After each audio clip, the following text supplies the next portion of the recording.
All right, Fiberistas. Hey, welcome. It's Wednesday. It's YouTube Live Day. I'm Stacy Budge Camison with UrbanGypZ, and today we are going to talk about the 3 reasons why you're not making the art that the weaving the art that you should be making, and how to turn that around. And this has to do with procrastination. And I'm here to tell you first that I currently piece for that, and I'm totally procrastinating on it. So, so there it is. Oh, it looks like I'm freezing. Oh crap. Well, maybe not. Okay. Oh goodness.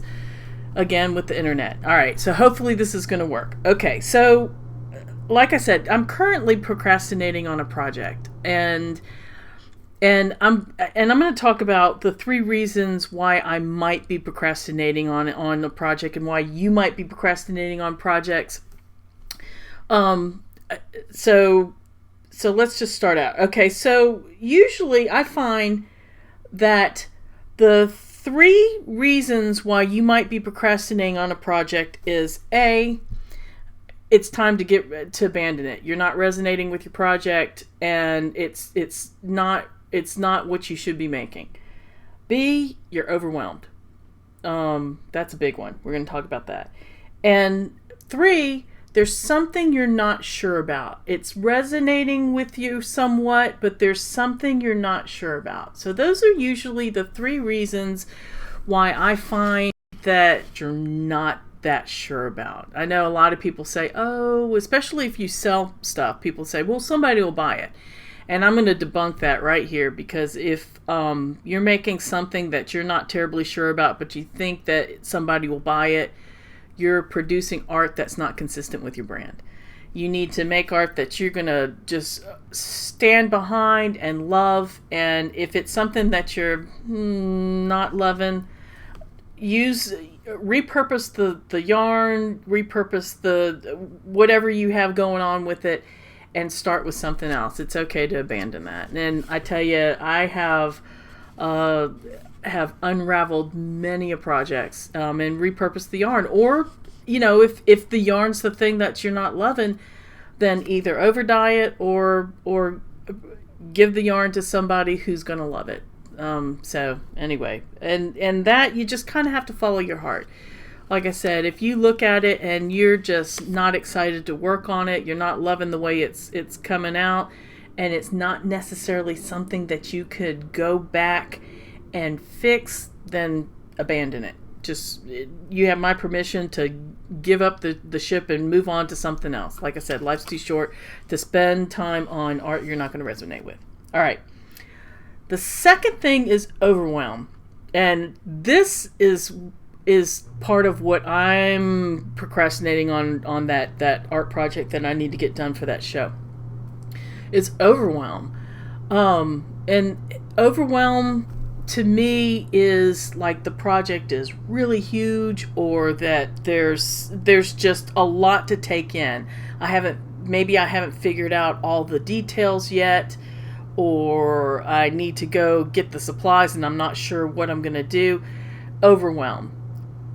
And I'm here to tell you, the thing that I usually do to help with the overwhelm is to start treating this project like a business. And I know this is going to sound kind of crazy, and it's so counterintuitive to how creatives generally work.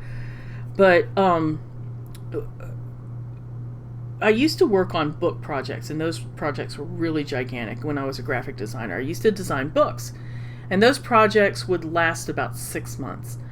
And you're looking at, or even if it's a medium or small project and it's just something that's overwhelming, then just look at all the steps. Write down everything that you need to do with that project, and then break those steps down even more. Because that's where the overwhelm is that you think that it's just going to be so just big time suck. Then just break it down into smaller chunks. I mean, if I'm working on a sweater, then maybe you can't sit down and knit the sweater all at once, right? You sit down and you knit in little chunks. So approach any art project, anything, in the same way. How would you break this down to make it more manageable? Is it okay that you want to just weave for 30 minutes a day, because that adds up? Or do you need to sit down and just dedicate 20 minutes to sketching out something to make sure you're going in the right direction? Do you need to go, look at your yarn and pull together, different yarns and see how they look to get some inspiration?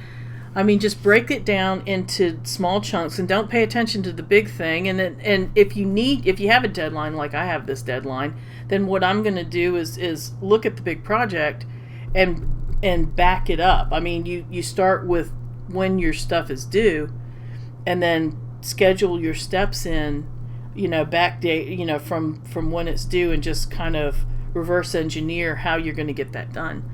So I know, like I said, I know that for creative people, sometimes you just want when the mood's going to hit you to do what you need to do creatively.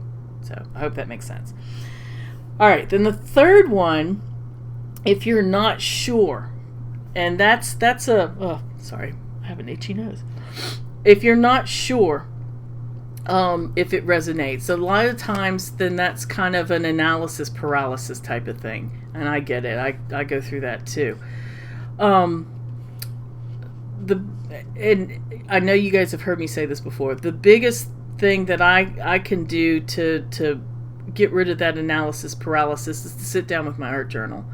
And you guys may have a different way to process the creative. Maybe it's not even putting it in your art journal. Maybe it's just sketching it out on a piece of paper, or maybe it's flipping through Pinterest and seeing if you see ideas. Something to kind of jog whatever is not sure, to get you off that fence, because that's usually what it is. I mean, if you're not sure, you're either going to go one way or the other, so you're kind of on the fence. So find what's going to help sway you one way or the other. I mean, it might be that you go back to the first thing and it's time to abandon that project, or it could be that it sways you in the other direction, and mind blown, you've got this great idea and you start working. So if you're not sure, find whatever jogs your creativity. Now for me, like I said, it's art journaling, and I'm going to put a link down below because I have a ton of videos from art journaling. I used to lead the 30-day art journal challenge, and so I have a few videos where I share my art journal, and you can kind of look. And it doesn't have to be any big thing, and sometimes it's not even related to art that I'm doing in the moment. But sometimes if you're just sitting down playing with watercolors or with markers or anything, just sometimes that jogs some ideas for you. And again, Pinterest is absolutely wonderful for just jogging ideas. Even things that aren't related to fiber art, I find that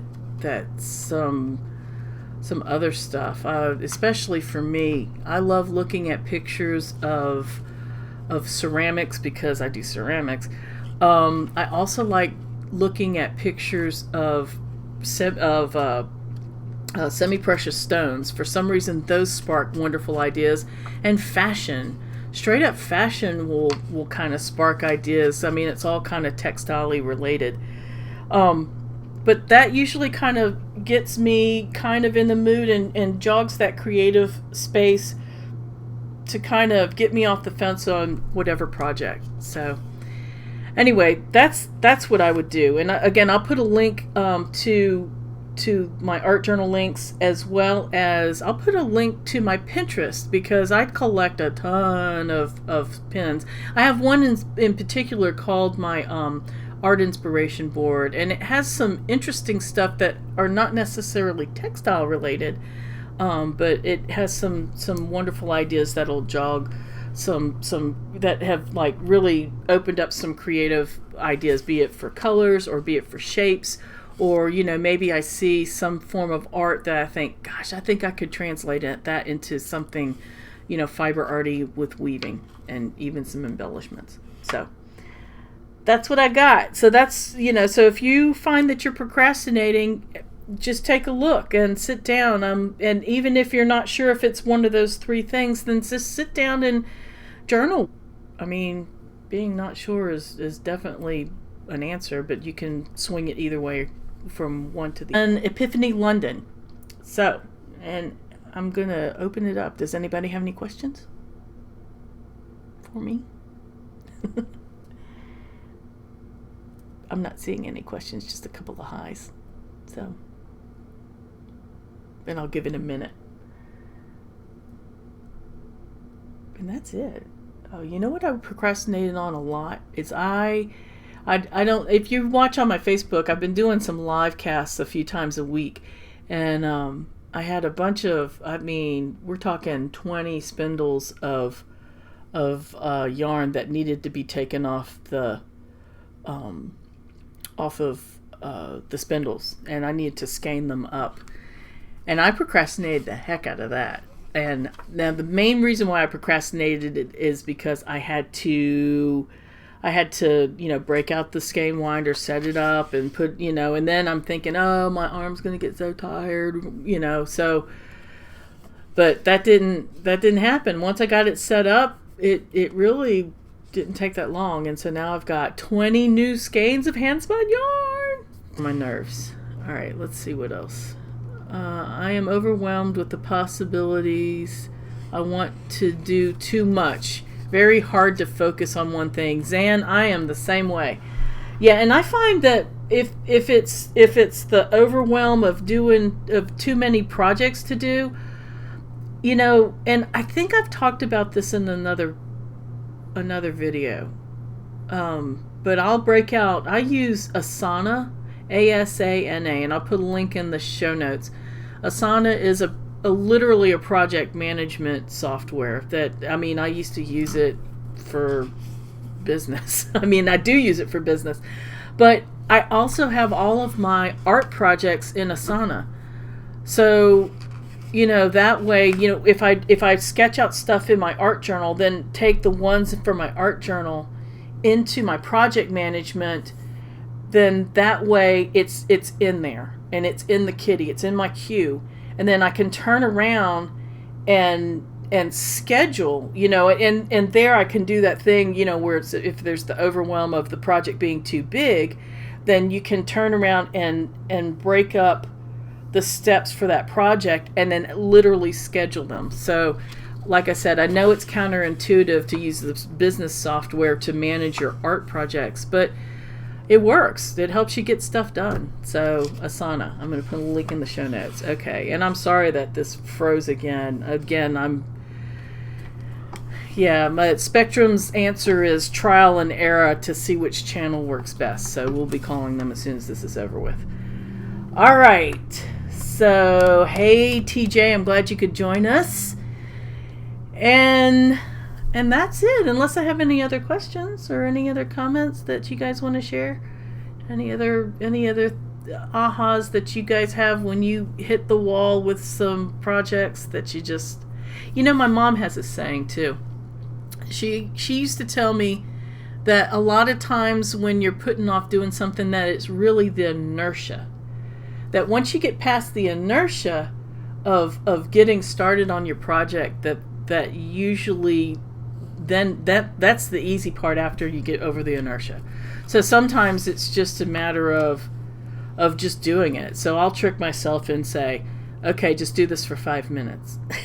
and then that usually turns into 20. So yeah, the inertia is usually what the hard part is. So anyway, all right. So I'm going to sign off unless there's any more questions. I'm going to look. And if you have other questions, either leave them in the comments below or shoot me an email or hit me up in the Fiber Art Collective, which I'm going to link down below. And that's what I have for you guys today. Hey, if you like this video, if you're watching in the replay, please hit a thumbs up or leave me a comment, or most definitely I would appreciate a share. So that's all I have for you. Lonnie says, I struggle with this. Once started, I don't want to quit. That's a great thing to have. Once you start, yes, your inertia is very strong. And Blue Scoop says, I try to leave a project knowing the the little step. Trying to leave a project knowing the little step. I think I know what you mean by that. I'm not sure. Anyway, all right. So I'm going to sign off. And the next step. Yeah, I know. Because I tell you, I went back to work on a shawl that I had recently, and it took me 20 minutes to figure out where I left off. So that's a smart thing, is to write down what your next step is, because sometimes it can be months before I get back to things. The next little step. Yes, definitely. All right, I'm going to sign off. And thanks for joining. Again, like, comment, or share if you like this video, and I will see you guys next week. Talk to you later.